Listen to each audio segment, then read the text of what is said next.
Welcome students. IMC का आज का जो अपना ई लेक्चर का सेशन है, इसमें अपन बात करेंगे मीडिया स्ट्रेटजीज़ की।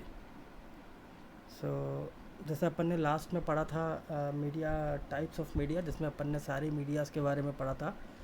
चाहे वो हमारा टीवी हो, चाहे हमारा ब्रॉडकास्ट हो, हमारा न्यूज़पेपर हो, आउटडोर हो, ट्रांजिट हो, मूवी हो। हमने सारे मीडियाज़ के बारे में पढ़ा और उनके एडवांटेज और डिसएडवांटेज को भी हमने ध्यान से इसको स्टडी किया। आज हम पढ़ेंगे मीडिया स्ट्रेटजीज़।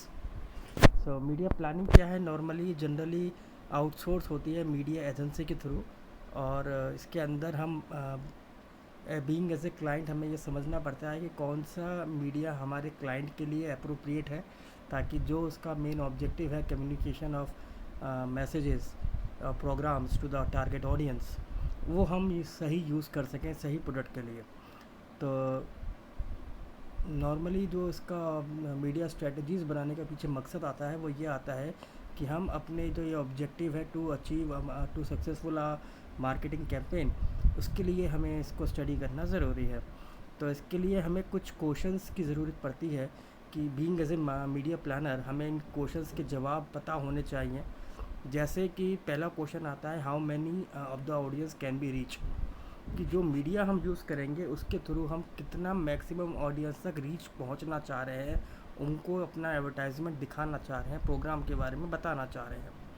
दूसरा आता है आपका कि कौन सा मीडिया यानी एडवर्टाइजमेंट व्हीकल हमारे एडवर्टाइजमेंट के लिए प्लेस होना चाहिए, अप्रोप्रिएट होना चाहिए। तीसरा, कितनी बार फ्रीक्वेंटली हम उस एडवर्टाइजमेंट मीडिया के थ्रू अपने एडवर्टाइजमेंट को दिखा सकते हैं, और इस मीडिया के लिए हमें कितना पैसा खर्च करना पड़ेगा। ये चार क्वेश्चन जो हैं ये एक मीडिया प्लानर को सोचने पड़ते हैं क्लाइंट के बिहाफ पे, कि अगर कि उसका जो ऑब्जेक्टिव है वो सक्सेसफुली डिलीवर हो जाए। तो चूजिंग विच मीडिया और type of advertisement to use can be challenging for small firms. अगर हम छोटी कंपनीज़ के बारे में बात करें, स्मॉल फर्म्स की बात करें, तो उनके पास सबसे बड़ा जो कॉन्स्टेंट है या लिमिटेशन है वो है उनका पास बजट। क्योंकि लार्ज मार्केट टेलीविज़न और newspaper are offer too expensive, क्योंकि ये काफ़ी एक्सपेंसिव होते हैं। और जो एक कंपनी स्मॉल एरिया में चल रही है या फिर जिसका मार्केट शेयर छोटा है या कम है, वो एक्सपेंसिव मीडियाज़ को यूज़ नहीं कर सकते। तो उनके लिए लोकल न्यूज़पेपर्स या मैगज़ीन्स या केबल टीवी टेलीविज़न, ये ज़्यादा हम यूज़ कर सकते हैं, ताकि हम उसके बजट के अंदर उसके एडवर्टाइजमेंट का उसके ऑब्जेक्टिव को हम डिलीवर कर सकें। तो अगर हम फंडामेंटल पर्पस की बात करें, तो हर एक मीडिया का फंडामेंटल पर्पस जो हमने पहले देखा था कि प्रॉपर मैसेज डिलीवर हो जाए ऑडियंस को, ये हमारा एक मेन पर्पस होता है। और मीडिया प्लान जो है एक सिस्टमेटिक प्रोसेस होता है जिसके थ्रू हम सभी चीज़ों को करके अपने गोल्स को अचीव करते हैं। और इसके अंदर हम नॉर्मली 4 स्ट्रेटजीज़ या 4 स्टेजेस को देखते हैं। सबसे पहले आता है market analysis, then establishment of media, media strategy development और इम्प्लीमेंटेशन एंड इवेल्यूएशन। ये 4 स्टेजेस होते हैं हर एक के। देन अगर हम फर्स्ट फेज़ की बात करें, in the initial market analysis, जिसके अंदर हम बात करते हैं situational analysis and marketing strategic plan. ये जो बेसिस है ये होता है इंफॉर्मेशन कि कौन कौन सी मीडिया अवेलेबल है हमारे पास। सिचुएशन के अंदर हम देखते हैं कि क्या हमारा मार्केटिंग प्रॉब्लम था और किस प्रॉब्लम के सॉल्यूशन के लिए हमें ये एडवर्टाइजमेंट क्रिएट करना है और डिलीवर करना है। अगर हम कॉम्पिटिटर्स के भी पॉइंट ऑफ व्यू से इस चीज़ को सोच सकते हैं, जैसे हम इंटरनल और एक्सटर्नल एनवायरनमेंट की एनालिसिस कर सकते हैं इसके रिगार्डिंग सिचुएशन में। तो जो मार्केटिंग स्ट्रेटेजिक प्लान होता है वो स्पेसिफिक ऑब्जेक्टिव गोल को सॉल्व करने के लिए होता है, ताकि जो प्रॉब्लम अराइज हुई है उसका हमें सॉल्यूशन मिल सके। Once the market analysis complete, अगर इधर हमारा ये सारी इन्फॉर्मेशन हमें पता लग जाती है, प्रॉब्लम अराइज हो जाती है हमारे सामने और हमें पता लगता है कि इस प्रॉब्लम के लिए हमें वर्कआउट करना है, तो हम इजीली टारगेट मार्केट को फोकस कर सकते हैं।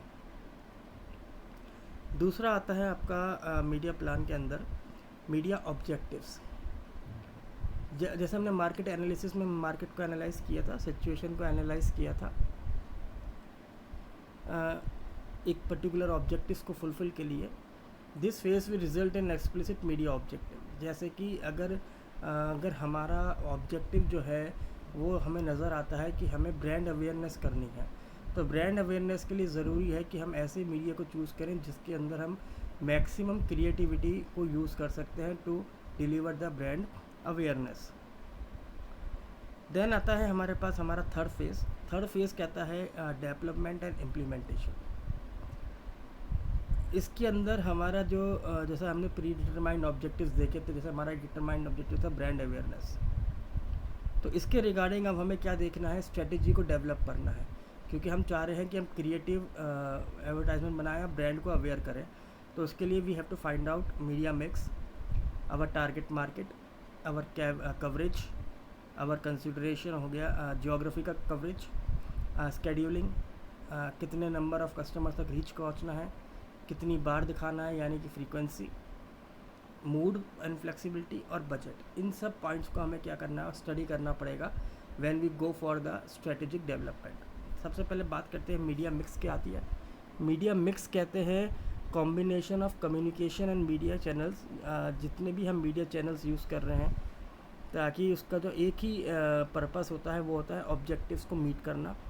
तो जैसे हम सोशल मीडिया प्लेटफॉर्म्स और मैगजीन्स एक साथ, तो यानी कि अगर हम ब्रांड अवेयरनेस करना चाह रहे हैं तो हम चाहे तो सोशल मीडिया भी यूज़ कर सकते हैं, एडवर्टाइजमेंट यूज़ कर सकते हैं, इसके साथ साथ हम मैगजीन्स को भी यूज़ कर सकते हैं। देन आता है हमारे पास target market, a specific group of consumers that has been identified to aim. इसके अंदर हमें आइडेंटिफाई करना है हमारे वो कंज्यूमर जिसको हम ये एडवर्टाइजमेंट दिखाना चाह रहे हैं, ब्रांड अवेयरनेस करना चाह रहे हैं। तो टारगेट मार्केट हमें समझ में आ गया कि हमारे लिए कंज्यूमर्स को फाइंड आउट करना है जो पर्टिकुलर हमारा पोटेंशियल कस्टमर है जो उसको परचेज़ करेगा। देन आता है कवरेज। कवरेज क्या कहता है, कितना नंबर ऑफ़ एरिया जोग्राफिकली और नंबर ऑफ़ कस्टमर्स तक हमें इसको कवर करना है, चाहे वो डेमोग्राफिक फैक्टर हो चाहे वो जोग्राफिकल फैक्टर हो, हमें दोनों को कंसिडर करना पड़ेगा।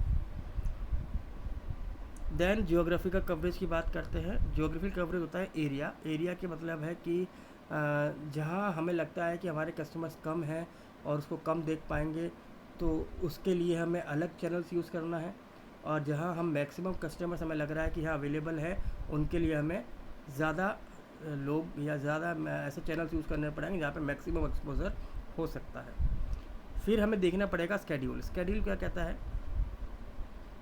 a concept of aligning the communication activity to coincide with peak potential customer exposure time।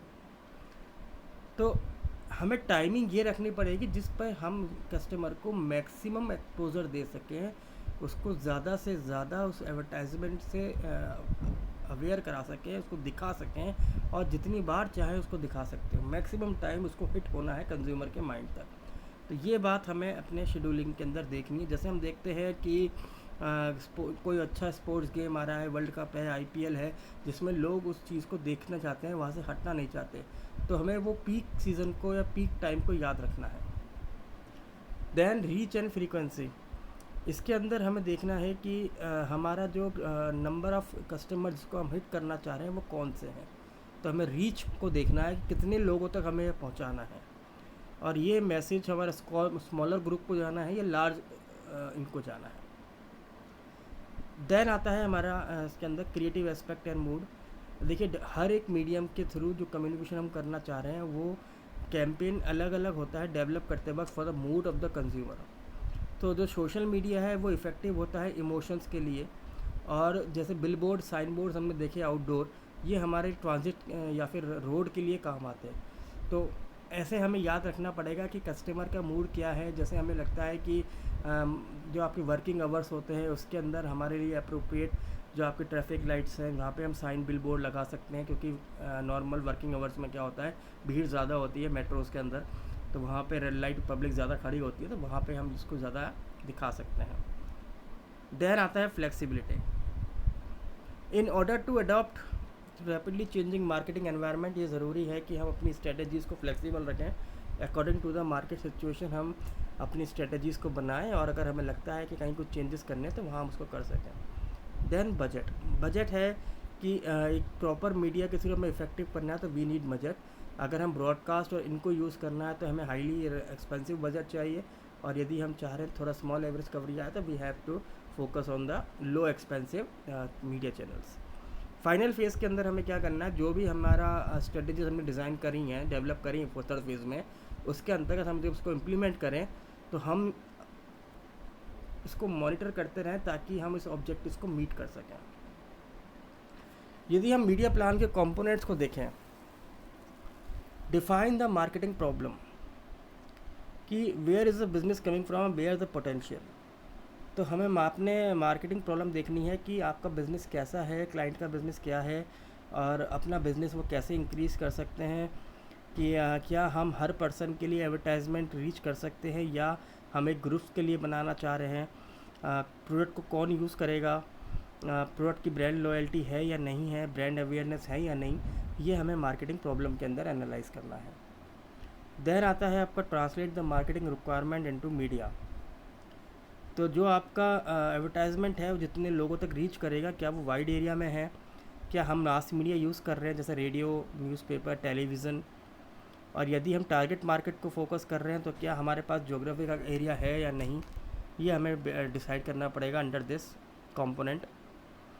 Then media plan में आता है आपका कि how we formulate our media strategies, जो हमने ऊपर बनाई थी स्ट्रेटेजीज़। तो जैसे एक रूल थंब यह है कि अगर print advertisement must run 3 times before it get noticed.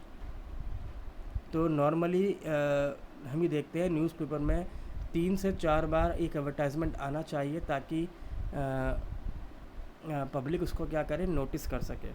Radio दिन में हम कितनी बार भी दिखा सकते हैं, सुना सकते हैं लोगों को। कौन कौन सी मीडिया स्टेप्स हमें फॉलो करने हैं, जैसे targeting, scanning audience, determination of content और कंट्रोल।